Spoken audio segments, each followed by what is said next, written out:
સુનિલ ગાવસ્કર વિરાટ કોહલી પર થયા ગુસ્સે। જી હા દોસ્તો, ભારતીય ટીમનો સ્ટાર ક્રિકેટર વિરાટ કોહલી હાલ તેના ખરાબ પ્રદર્શનના કારણે ચર્ચામાં છે।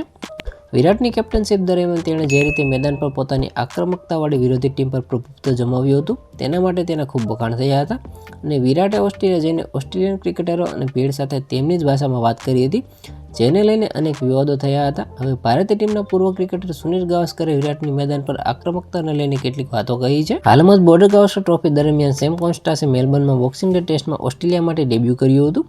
મેલબર્નમાં 19 વર્ષના કોન્સ્ટાસે અને વિરાટ વચ્ચે વિવાદ થયો હતો। વિરાટે કોન્સ્ટાસને ખભો માર્યો હતો અને આ સમગ્ર વિવાદ બાદ આઈસીસીએ તેને દંડ પણ ફટકાર્યો હતો। હવે આ અંગે પૂર્વ ક્રિકેટર ગાવસ્કરે કહ્યું છે કે વિરાટ કોહલીએ ખભો માર્યો બિલકુલ ક્રિકેટની વિરુદ્ધ છે।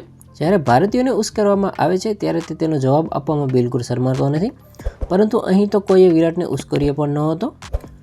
તો હવે કોહલીએ સમજવું પડે કે જો આવા કિસ્સાઓમાં તે ભીડ સામે થઈ જાય છે તો તેની સામે અન્ય ખેલાડીઓને પણ તેનો ભોગ બનવું પડે છે, કારણ કે આના લીધે તેમના પર દબાણ વધે છે। આ પછી સ્ટેડિયમમાં પહોંચેલા લોકોના નિશાના પર અન્ય ખેલાડીઓ પણ આવી જતા હોય છે। તો આના વિશે તમારું શું કહેવું છે? કોમેન્ટમાં જરૂર જણાવજો। આવા જ વિડીયો માટે અમારી ચેનલ સાથે જોડાયેલા રહો।